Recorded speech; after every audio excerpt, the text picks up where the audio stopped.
ഞാനൊരു ഉപകാരമാ ചെയ്തത്. ഞാൻ അടുക്കളയിൽ ചെന്നപ്പം പാത്രത്തിന്റെ അകത്ത് ഒരു പാമ്പിരുന്ന് ചീറ്റുന്നു. ഞാൻ അതുകൊണ്ട് ഈ കിണറ്റിലങ്ങിട്ടു. അപ്പൊ കുക്കർ കൊണ്ട് കിണറ്റിലിട്ടിട്ട് ഇരിക്കുക. എടാ നീ എന്നെ ഗുണദോഷിക്കാതെ നിന്റെ ഭാര്യയെ ഗുണദോഷിക്കടാ. എന്തിന്? അവൾ എന്തോ ജോലി ഇവിടെ ചെയ്യുന്നു. ഒന്നും ചെയ്യുന്നു. ഇന്നലെ വൈകിട്ട് അവൾ ഒരു കവർ നിറച്ച് ചത്ത പാറ്റയെ കൊണ്ടുവന്ന് വെച്ചിരിക്കുന്നു. ചത്ത പാറ്റ ഞാനത് കൊണ്ട് തീക്കകത്തിട്ടു. ഈ പാറ്റയെ കൊണ്ടുവെക്കാൻ ഇവളെന്തോടാ ചൈനക്കാരിയാണ്. എന്തുവാടി അമ്മ പറയുന്നേ? മനസ്സിലായില്ലയോ? ഇല്ല. ഗൾഫിൽ നിന്ന് കൊണ്ടുവന്ന ഒരു കവർ ഈന്തപ്പഴം എടുത്ത് അടുപ്പിൽ കൊണ്ടിട്ട് ഇരിക്കുക. നേരാണോ? നാരായണ നാരായണ. ഈ കയറും പൊട്ടിച്ച് നിങ്ങൾ അവിടെ പോവാ, വീട് തന്നെ ചാകും. എടാ എന്റെ മുതുക് പൊട്ടിയിരിക്കുവാ, നീ നോക്ക്. അയ്യോ എടി, നിനക്ക് അമ്മൂമ്മ ആശുപത്രിയിൽ ഒന്നും കൊണ്ടുപോകത്തില്ലേടി? ആശുപത്രി കൊണ്ടുപോയി ഞാൻ.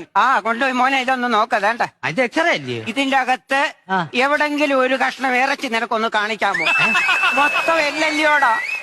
എടാ മോനെ, എന്നെ പട്ടിണിക്കിട്ടേക്ക് വാടാ. എടി നീ അമ്മൂമ്മക്കൊന്നും കൊടുക്കത്തില്ലോടി നീ? എന്റെ അണ്ണ അവിടെ ആദ്യം ആഹാരം വെച്ച അമ്മയ്ക്ക് ഇത് ഞാൻ കൊടുക്കുന്നത്. ആണോ? ഓ തരും മോനെ, നീ കേട്ടോളാം. ഇവിടെ മാങ്ങ വാങ്ങിച്ചാ മാങ്ങാണ്ടി എനിക്ക്, കോഴിയെ വാങ്ങിച്ചാ മാങ്ങാണ്ടി എനിക്ക്. ഞാൻ എന്തുവാടാ ഇവിടുത്തെ മാങ്ങാണ്ടി തള്ളയാണോ?